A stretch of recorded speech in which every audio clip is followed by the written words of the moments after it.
जय माँ, जय जय माँ। श्री जीवन सूत्र अध्यात्म सत्संग के 91वें दिवस के इस पवित्र सत्र में आप सबका स्वागत है। भगवान की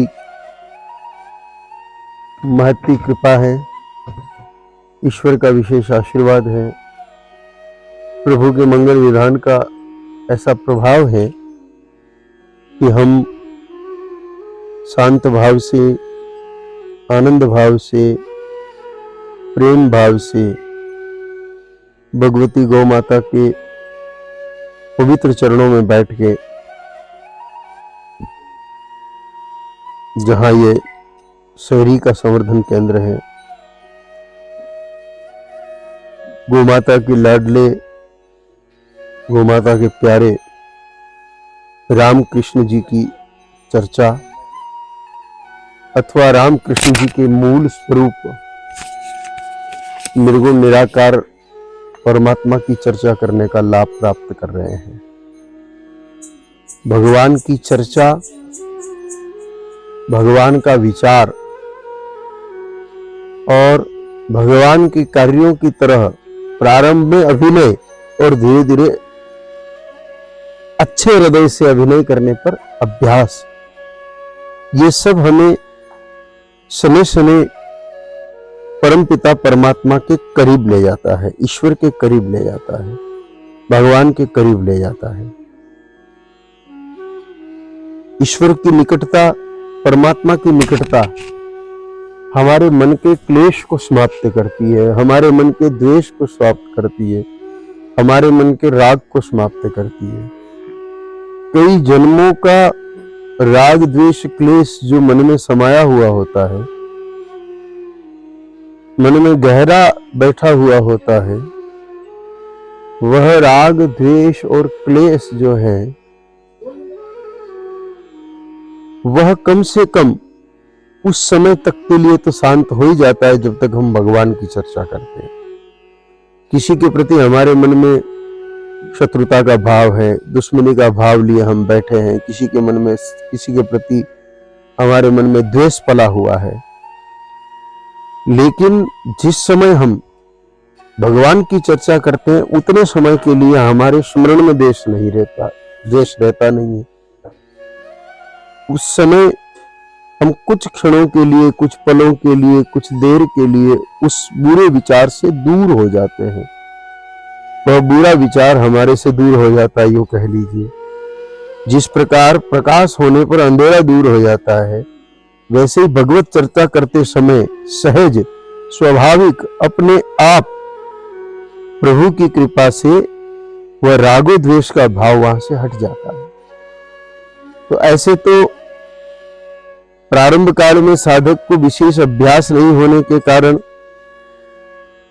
राग द्वेष सीधा नहीं छूट पाता, पर भगवत चर्चा की कृपा से, प्रभु चर्चा की कृपा से कम यह तो हो कि हम घंटा, आधा घंटा ही सही भगवान के निकट रहें, जिसे राग द्वेष से दूर हो जाए। भगवान की निकटता का साधन क्या है?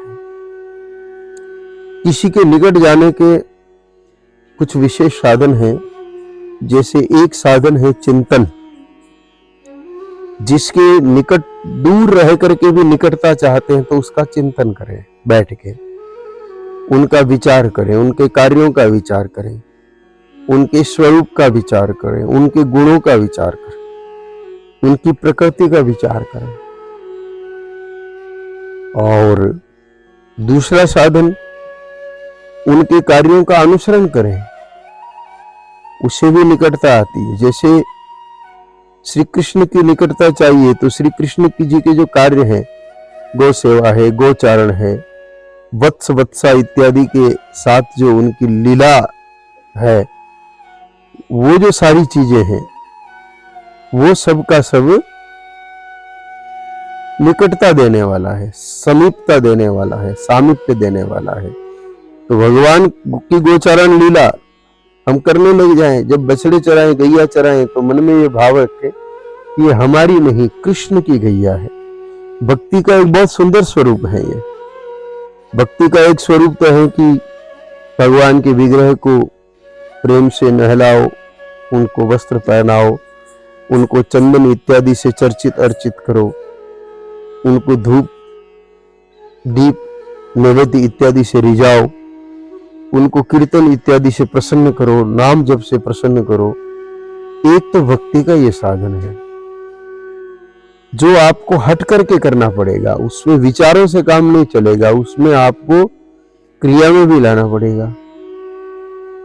लेकिन दूसरा एक बहुत सुंदर साधन जो भक्ति का है वह विचारों से संपन्न हो जाता है। आपके पास 5 गाय माता है पहले से ही है, आप उनकी सेवा कर रहे हो, पहले से ही कर रहे हो, आप उनको चारा जिमाते हो, आप उनको दलिया बांटा जिमाते हो, आप उनको स्वच्छ जल पिलाते हो, आप उनको घुमाने के लिए यहां वहां लेकर के जाते हो। ये सारा कार्य पहले से ही हो रहा है, अलग से हम कोई विशेष प्रयत्न उसके लिए कर नहीं रहे हैं। बस करना क्या है, करना सिर्फ इतना है कि उस गाय माता को हमें अपनी तो मां मानना है, लेकिन श्री कृष्ण जी की प्यारी मानना है। वो हमारी अपनी तो हो गई मां और श्री कृष्ण जी की हो गई वह प्यारी। तो जो कन्हैया की प्यारी गैया है, हम उसकी सेवा कर रहे हैं। यह भाव मन में आते ही कि हमारा कार्य भक्ति हो जाएगा। चारा पहले डाल ही रहे थे, परोस ही रहे थे, जल पहले पिला ही रहे थे, चराने पहले जा ही रहे थे, किया तो अलग से कुछ भी नहीं, काम तो होगा वही है, नया क्या किया।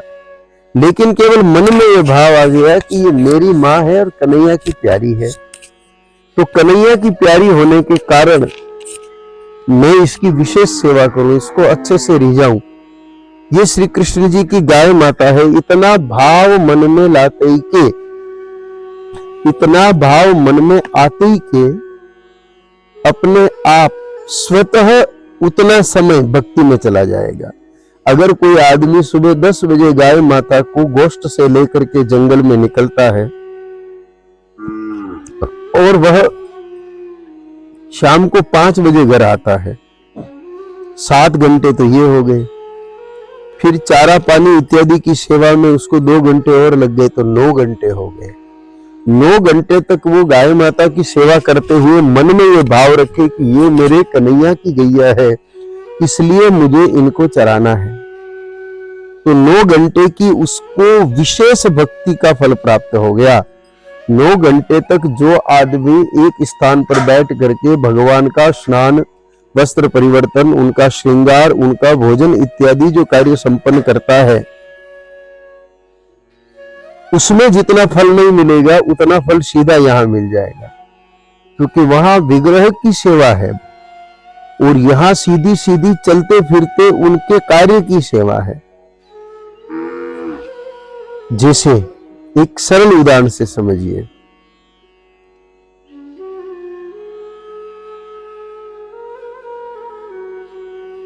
कोई भाई है या कोई बहन है, वो समर्थ है, शरीर से चल फिर सकते हैं, खा पी सकते हैं, नहा सकते हैं। आप उसको जबरन नहलाओ, खिलाओ पिलाओ, उसमें वो ज्यादा प्रसन्न होगा कि वो जो काम करता है उस काम में आप हाथ बटाओ तो ज्यादा प्रसन्न होगा। काम में हाथ बटाने में ज्यादा प्रसन्न होगा। भाई एक कोई किसान है और वो खेत में मक्का काट रहा है, आप उसको कहोगे भैया मैं तेरे पैर दबा दूं, तू थक गया है, उसकी जगह तुम कह दो कि तुम थक के थोड़ी देर बैठ जाओ, मैं तुम्हारे लिए मक्का काट दूं, तो उसको ज्यादा अच्छा क्या लगेगा? मक्का काटना। वो सोचेगा पैर दबाएगा, थकान उतरेगी तो मक्का तो मुझे काटना है ना, और उधर पैर दबाने के बजाय मैं थोड़ी देर वैसे बैठ जाऊंगा, तब तक ये मक्का काटेगा तो मेरे को तो कम से कम विश्राम मिलेगा। तो उसका काम करने में अगले को अधिक आनंद प्राप्त होता है, अधिक लाभ प्राप्त होता है। तो ऐसे ही मैं भगवान की सेवा का विरोध नहीं कर रहा हूं, प्रभु की सेवा तो करिए आप, ठीक है, आपका जैसा भाव है, आपका जैसा मन है, आपका जैसा विचार है, उसके अनुसार भगवत सेवा, प्रभु सेवा का कार्य तो करिए, परंतु भगवान को अधिक प्रसन्नता तभी होगी जब हम उनके कार्य करेंगे। तो एक सरल साधन तो क्या हो गया? गौ सेवा। ऐसे भगवान श्री कृष्ण को और क्या क्या कार्य प्रिय थे? तो जैसे 16,000 गोपियों को या राजकुमारियों को भौमासुर के कैद से छुड़ा करके और लाए और उनको आदर दिया, उनको स्नेह दिया, उनको प्रेम दिया, उनको अपना नाम दिया, सब कुछ किया, तो ये भगवान का काम हुआ। तो अब हमारा काम क्या है कि उसी प्रकार किसी दुष्ट के द्वारा सताई गई नारी की रक्षा करना, सताने नहीं देना, ये भगवान की सेवा हो गई। जैसे कालिया नाग का दमन किया, तो कालिया नाग के दमन में कालिया नाग का दमन क्यों किया? क्योंकि वो गो विरोधी था। तो इसी प्रकार उसका मन बदल दिया, उसका स्थान बदल दिया। कालिया नाग को मारा नहीं भगवान ने, कालिया नाग पर नृत्य करके कालिया नाग को जगह छोड़ने के लिए मजबूर कर दिया। तो ऐसे ही कसाईयों को आप दंड दे करके, बात करके हृदय परिवर्तन करो, उनका स्थान छुड़वा दो। वो जो कसाई खाने में काम करते हैं उसकी जगह किसी फैक्ट्री में काम करने लगे। ये भगवान का काम हुआ। भगवान का एक और काम कि धर्म की रक्षा में लगे हुए व्यक्ति का सहयोग करना। भगवान का रथ चलाना क्या है? क्या अर्जुन के पास सारथी नहीं थे, ड्राइवर नहीं थे क्या? भाई पांडवों की तो इतनी बड़ी सेना थी, कितनी? 7 अक्षौणी सेना, 7 ही थी ना? 7 अक्षौणी सेना जो थी वो पांडवों के पास थी। तो 7 अक्षौणी सेना वाले पांडवों के पास क्या कोई एक अच्छा व्यवस्थित चालक नहीं था? क्या एक अच्छा व्यवस्थित ड्राइवर नहीं था? विचार करिए आप।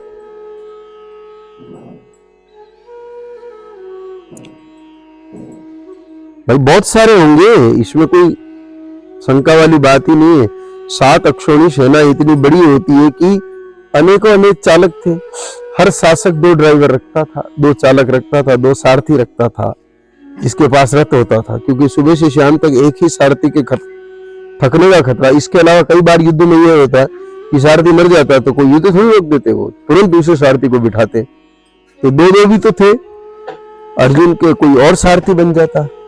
लेकिन भगवान यहाँ पर हम लोगों को ये संदेश देना चाहते हैं कि अर्जुन धर्म की रक्षा के लिए युद्ध कर रहा था। अर्जुन कोई जमीन के लिए युद्ध थोड़ी कर रहा था, प्रॉपर्टी के लिए युद्ध थोड़ी कर रहा था। हाँ, पहले बात हुई होगी, उसके मन में पहले यह भाव आया होगा कि मुझे ये युद्ध करना है। किसके लिए? ये 5 गांव भी नहीं दे रहे, इसके लिए करना है। और पहले आधा राज मांगा, नहीं दो तो 5 गांव ही दे दो। दुर्योधन ने कहा मैं तो सुई के नोक जितनी जगह भी नहीं दूंगा। ये क्या था? हट था। ये क्या था? मूर्खता थी। 5 गांव दे देता, शांति से राज करता, क्या फर्क पड़ता? लेकिन उसके अहंकार ने उसको ये कार्य करने नहीं दिया। परिणाम ये हुआ कि युद्ध हुआ।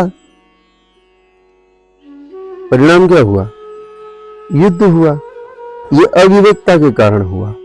तो यहां पर पहले अर्जुन के मन में हो सकता है ये भाव रहा हो कि मुझे ये 5 गांव नहीं दे रहे इसलिए युद्ध करना है। लेकिन वो भाव तो युद्ध भूमि में जाने के बाद खत्म हो गया ना। अर्जुन ने धनुष बाण नीचे रख दिए थे, कह दिया था मैं युद्ध नहीं करूंगा, ये तो मेरे काका है, ताऊ है, गुरु है, ये है, वो है, इन्होंने मेरे को पढ़ाया, इन्होंने गोद में खिलाया, ये तो मेरे मामा लगते हैं, ये मेरे फूफा लगते हैं, सब कोई इनको रिश्तेदार है और ये सब तो मेरे भाई है। सो तो ये कह करके उसने धनुष बाण नीचे रख दिया। अर्थात जो जमीन के लिए झगड़ा होना था वो तो बात ही खत्म हो गई। बाद में जो युद्ध हुआ वो तो भगवान श्री कृष्ण के कहने पर हुआ और भगवान श्री कृष्ण ने कहा कि ये आताताई है, इनको ये मत समझो कि ये तुम्हारे रिश्तेदार हैं। और क्षत्रिय का धर्म होता है कि अधर्म करने वाले का नाश करना। अर्जुन ने तो इतना कह दिया था कि प्रभु मैं मेरे इन भाइयों को मार करके जो अपराध करूं इससे तो अच्छा है, वैसे तो क्षत्रिय राजपूत कभी भीख नहीं मांगता। क्या कहा कि वैसे तो राजपूत कभी भीख नहीं मांगता। भिक्षा मांगना, भीख का मतलब भिक्षा मांग के खाना। आजकल के भिखारियों की तरह बात नहीं हो रही है। पूर्व में जैसे द्वार पर जाकर के भिक्षा मांगते थे ना, कौन मांगते थे? ब्राह्मण। भिक्षा से जीवन बिताने का काम किसका था? पहले भिखारी तो होते ही नहीं थे, याचक जो होते थे सामान्य तौर पर ब्राह्मण ही होते थे। तो भाई ब्राह्मण मांग के खा सकता है, मैं तो क्षत्रिय हूं, मांग के नहीं खा सकता, फिर भी मैं ये अच्छा मानता हूं कि मैं इनको मार करके ये पाप अपने सिर पे लूं, इससे तो अच्छा है कि मेरे जीवन को चलाने के लिए मैं भीख मांग करके खा लूंगा। इतना कह दिया अर्जुन ने तो, यानी कि वो जमीन के लिए युद्ध चाहता ही नहीं था, वो तो भीख मांग करके खाने के लिए भी तैयार हो गया। तो भगवान श्री कृष्ण जी ने आगे क्या कहा उसको कि भाई तेरे को युद्ध जमीन के लिए नहीं लड़ना है, तेरे को तो युद्ध धर्म के लिए लड़ना है, क्योंकि ये आताताई है, ये दुष्ट है, इन्होंने बहुत अन्याय किया है। सिर्फ तुम्हारे पर ही नहीं, कई लोगों पर अन्याय किया है, और ये अगर आगे रहे, इनका कुल आगे बढ़ा, इनके लोग आगे बढ़े, तो आगे और कईयों का जीवन मुश्किल कर देंगे। जो द्रौपदी की साड़ी बड़ी सभा में खींच सकते हैं, वो तो कई स्त्रियों पर अन्याय। द्रौपदी तो एक महाबलियों की पत्नी थी और भगवान श्री कृष्ण की उस पर अनुकंपा थी, फिर भी उन्होंने हाथ डाल दिया उस पर और उसकी इज्जत भरे बाजार लूटने की कोशिश की। तो जो सामान्य स्त्रियां हैं बेचारी, उनका क्या होगा? जो दुर्योधन राजा विराट की गायों का हरण कर सकता है, वो तो एक राजा थे। जो दुर्योधन राजा विराट की गायों को चुरा सकता है, वो तो आम, उसके जो लोग होंगे वो तो आम आदमियों की गायों को कैसे सुखी रखेंगे? इसलिए ऐसे व्यक्ति को जीने का अधिकार नहीं है। ये धर्म युद्ध है, इसलिए अर्जुन तू धर्म के लिए लड़, जमीन जायदाद के लिए मत लड़, अधिकारों के लिए मत लड़, पर धर्म के लिए तो लड़। तो अब ये युद्ध कौन सा युद्ध हो गया था? धर्म युद्ध हो गया था। तो जब युद्ध धर्म के लिए होता है तो उसकी सहायता करने के लिए भगवान कहते हैं आप कितने बड़े आदमी हो लेकिन छोटे हो जाओ तो भी चलेगा। इसलिए सारथी जैसा छोटा पद उन्होंने ग्रहण किया। सारथी बड़ा पद नहीं माना जाता है। अगर सारथी बड़ा पद माना जाता तो कर्ण को सारथी का बेटा कह करके अपमानित नहीं किया जाता बार बार। इसलिए सारथी का पद बहुत ज्यादा बड़ा नहीं है। आज भी उस युग की बात छोड़ो, अब खूब विकास हो गया साहब, खूब समानता की बातें आ गई, खूब प्रोग्रेस की बातें आ गई, लेकिन आज भी ड्राइवर के लिए क्या कहते हैं? उसको तो सामान्य कौम से ही बाहर बता दिया। चर्चा होती तो क्या कहते हैं? ये तो 37वीं कौम है, ये बोलते हैं ना कि भाई अलग से है, यानी कि उनको अधिक सम्मान नहीं मिलता। सामान्य तौर पर देखो तो यही है कि भाई कई भरोसेवाणी को बोलते हैं कि नहीं बोलते? तो भाई जब सम्मान नहीं, इज्जत नहीं, फिर भी भगवान श्री कृष्ण ने वह पद धारण करने का मन बनाया। इसका अर्थ क्या था कि अर्जुन धर्म का युद्ध कर रहा है तो मैं इसमें सहयोग करूं। तो फिर हमारा कर्तव्य क्या बनता है? भगवान की भक्ति क्या है कि जो धर्म का काम कर रहा है उसके साथ लग करके छोटा काम करना पड़े तो भी कर लो। जो कोई व्यक्ति धर्म के हित के लिए काम कर रहा है उसके साथ हम चाहे कितने बड़े पद वाले हैं या कितनी बड़ी भक्ति वाले हैं, कितने बड़े ज्ञान वाले हैं, लेकिन हमें क्या करना है कि हमें ये करना है कि उसका सहयोग करना है, उसके साथ लगना है। तो ये भक्ति हो गई, ये भक्ति हो गई। भाई जैसे अंबालाल जी गाय माता की गाड़ी चलाते हैं तो उसमें इधर उधर जाते हैं तो किसका काम होता है? गाय माता का काम होता है। अब अगर अंबालाल जी यूं नहीं सोचे कि मैं महाराज को ले जा रहा हूं, उसकी जगह ये सोचे कि मैं तो धर्म के काम के लिए इधर उधर जा रहा हूं, तो वो क्या हो गई? जितनी देर गाड़ी चलाई वो क्या हो गई? भक्ति हो गई। यानी कि भगवान के किसी भी कार्य में सहयोग करना, चाहे वो गौ सेवा है, चाहे वो स्त्री रक्षा है, चाहे वो आताताइयों का मन बदलना है, चाहे धर्म का कोई भी कार्य करना है, वो सब का सब सीधा सीधा भक्ति की श्रेणी में आता है। तो अब बताओ सरल भक्ति कौन सी हुई? मैं फिर आपको कह रहा हूं कि मूर्ति पूजा का विरोध नहीं है। सुबह सुबह हम भी तो एक बार भगवान की जैसी टूटी फूटी हो स्नान करके उनको तिलक लगा के दीपक करते ही हैं, लेकिन उससे सरल तो यह है, उसके लिए तो अलग से करना पड़ रहा है। इसमें जो कर रहे हैं उसी में केवल विचार बदलना है, करना कुछ भी नहीं है भाई। गियर वही डालना है, ब्रेक वही लगाना है, स्टीयरिंग वही घुमाना है।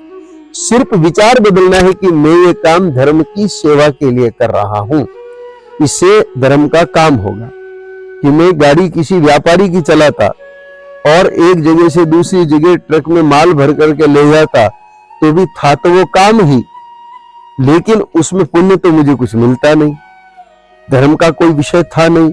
कम से कम यही काम धर्म का तो हो रहा है। जैसे उदाहरण के लिए एक कर्मचारी किसी निजी व्यक्ति की भैंसों के तबेले में काम करता है। वो भैंसों का मल उठाता है, पोटा, जिसको लोग भ्रांतिवश गोबर भी कह देते हैं, वो चारा भी डालता है, पानी भी पिलाता है, उनको नहलाता भी है। लेकिन वही आदमी अगर किसी गौशाला में गाय माता का काम करने लग जाए तो क्या वहां भैंसों की सेवा भक्ति है? नहीं, वो तो सेठ का काम हो गया। लेकिन यहाँ पर गौशाला में वो भले ही वेतन ले रहा है परिवार को चलाने के लिए, क्योंकि वो भी उसका धर्म है, इसलिए लेना पड़ेगा भाई। उसका घर बसाया है तो उसके बाल बच्चे हैं, यार बाल बच्चे नहीं है, विवाह नहीं किया तो माता पिता है, उस लोक व्यवहार को निभाने के लिए वो तो वेतन ले रहा है, वो तो बात ठीक है।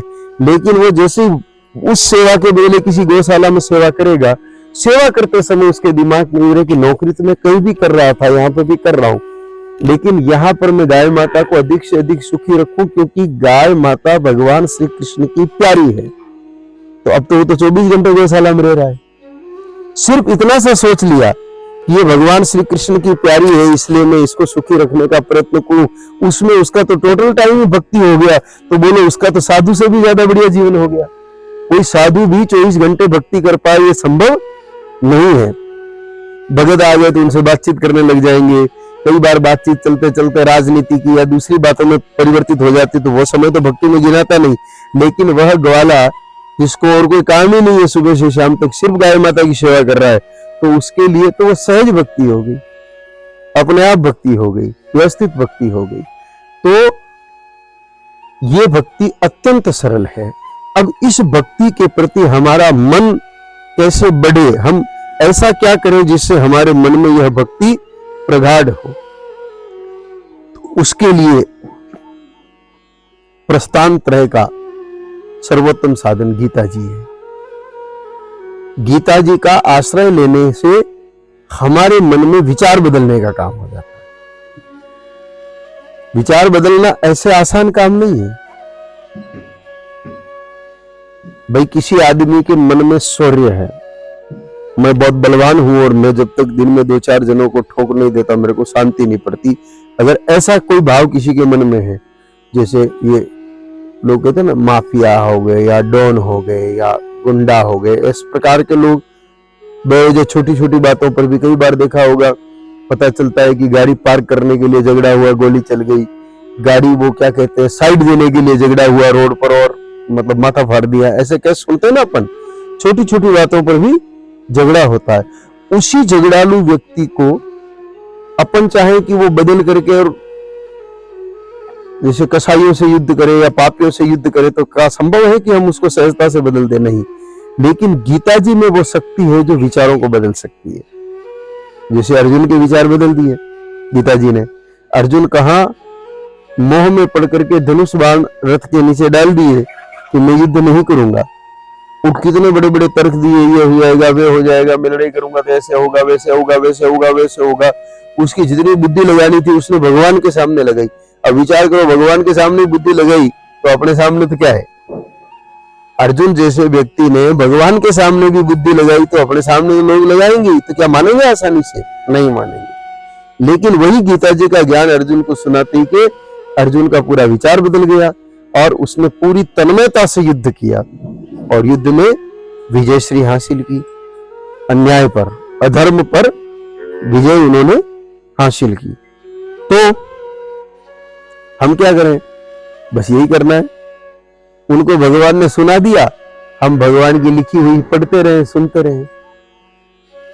गीता जी को अगर नियमित रूप से सुने तो हमारे भीतर के विचार भी बदल जाते हैं। किसी के भी विचार बदलने हो तो सबसे सरल साधन श्रीमद् भगवत गीता जी है।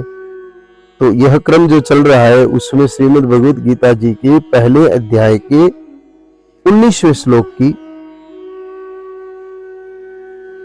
बात करते हैं।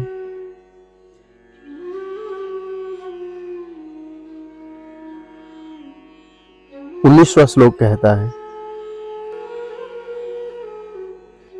स घोषो धृतराष्ट्राणाम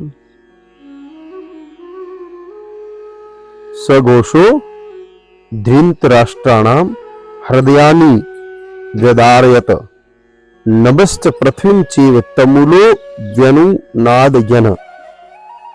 इसको समझ लीजिए पहले कि जब भीष्म पितामह ने शंख बजाया तो कौरवों ने भी सबने शंख बजाया। जब कौरवों ने शंख बजाया तो उस शंख का प्रभाव ये हुआ कि पांडवों में जोश आ गया और उत्साह के साथ श्री कृष्ण ने, फिर अर्जुन ने, फिर भीम ने, फिर शेष 3 भाइयों ने, उसके बाद काशीराज, द्रुपद, नरेश, शिखंडी और द्रौपदी के पुत्र, सुभद्रा के पुत्र, इन सब ने, धृष्टद्युम्न इत्यादि ने शंख बजाए। इन सब के शंख बजाने से पांडवों के ये 18 लोगों के तो नाम लिए हैं, लेकिन बाकी लोगों ने भी बजाए। देखा देखी फिर बाकी लोगों ने भी बजाए। पांडव सेना में जितने लोग थे, जिन जिन के पास शंख थे, तो पांडव सेना के शंख बजाने पर जो भयंकर आवाज हुई, तमुल ध्वनि का अर्थ होता है तमुलो, यानी कि भयंकर। उन शंख बजाने से जो भयंकर आवाज हुई उससे आकाश और पृथ्वी दोनों गूंजने लगे। धरती पर वो आवाज टकरा करके गूंजाए होने में लगी, आकाश भी पूरा गूंज उठा। और ऐसा होने से वह शब्द धरती और आकाश को गूंजाते हुए अन्यायपूर्वक राज्य हड़पने वाले दुर्योधन आदि के लिए हृदय को विदीर्ण कर देने वाला साबित हुआ। अब अंतर समझना, यहां एक सरल सी बात है। अंतर कितना है कि पांडवों में सेना थी कितनी?